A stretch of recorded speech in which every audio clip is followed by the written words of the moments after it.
గోపురాలు తిరుగుతున్నారు, అంతగా ఆయనకు కావాలంటే దేవాదాయ శాఖ మంత్రి పదవి తీసుకోమనండి అని. ఐడెంటిటీ క్రైసిస్ వాళ్ళది.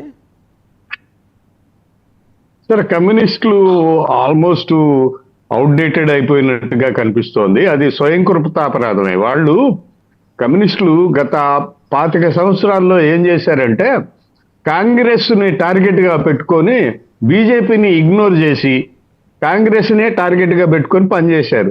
దానివల్ల కాంగ్రెస్ నష్టపోయింది, కమ్యూనిస్టులు నష్టపోయారు. మధ్యలో బీజేపీ పెరిగి వచ్చేసింది. 2 సీట్ల నుంచి 304 సీట్ల దాకా ఇప్పుడు బీజేపీ వచ్చేసింది. అంత బలపడిపోయింది. సో కమ్యూనిస్టులు ఇప్పుడు గతంలో లాగా ఇప్పుడు పెద్దగా ఆందోళనలు చేయటం లేదు, ధర్నాలు, రాస్తారోకోలు ఇట్లాంటివి ఏమీ చేయడం లేదు.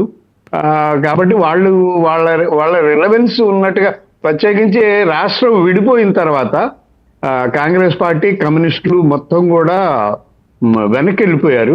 వాళ్ళ ఉనికి కోల్పోయారు. ఒక్క స్థానంలో కూడా వాళ్ళు గెలిచిన పరిస్థితి అయితే లేదు. సో అయితే వాళ్ళ వ్యాఖ్యలు అయితే ఖచ్చితంగా వాటికి ఇంపార్టెన్స్ ఉంటుంది.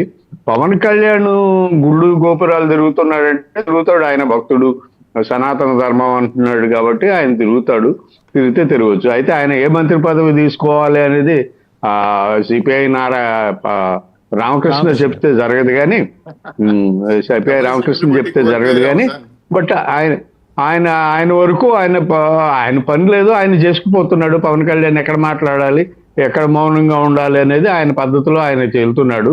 దాన్ని ఆయన పాలసీలని విమర్శించవచ్చు కానీ ఈ వ్యక్తిగతంగా ప్రాక్టీస్ చేసే ప్రాక్టీసుల్ని, అంటే మత విశ్వాసాలు, వాటిని మాత్రం ఎవరు ప్రశ్నించాల్సిన అవసరం లేదు. ఇన్ఫాక్ట్ ఒకసారి పవన్ కళ్యాణ్ గారు ఏం మాట్లాడారు చూద్దాం. ఆయన అక్కడ నిన్న విజయవాడలో జరిగిన కార్యక్రమంలో 50 లక్షల రూపాయలు విరాళం ప్రకటించారు ఎన్టీఆర్ ట్రస్ట్ కోసం, వాళ్ళు చేస్తున్న కార్యక్రమాలు, తలసేమియా బాధితుల కోసం.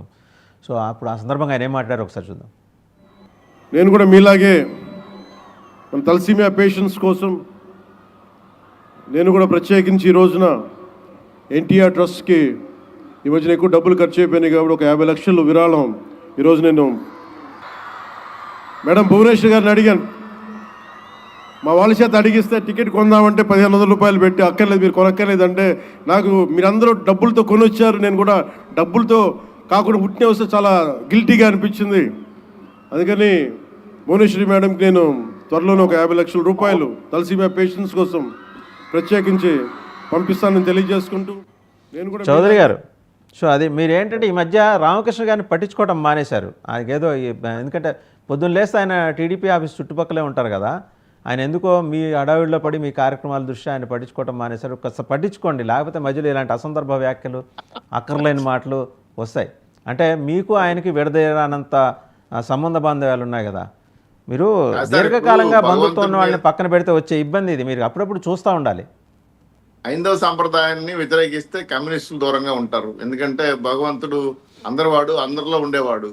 దాన్ని నిత్యం అదే స్పందిస్తా ఉంటే కమ్యూనిస్ట్ పార్టీ సిద్ధాంతాలు ఈ యొక్క భౌతికవాదానికి, లౌకికవాదానికి తేడా వస్తూ ఉంది.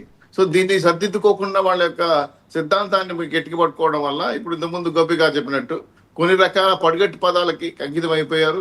ప్రజా సమస్యలు పరిష్కరించడం లేదు, ప్రజా సమస్యలపై పరిగెత్తడం లేదు.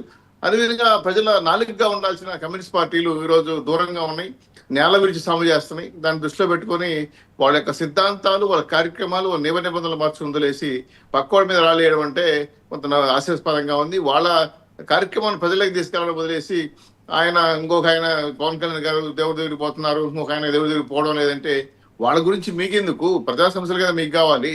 ప్రజా సమస్యలు పనిచేసే మీ రాజకీయ పార్టీ సిద్ధాంతాలు ఏమయ్యాయి, మీ పార్టీ కార్యకర్తలు ఏమయ్యాయి, మీ పార్టీ పూర్తి పరంగా కార్యక్రమాలు అమలు చేయడంలో ఎక్కడ ఫెయిల్ అవుతుందని ఆలోచించకుండా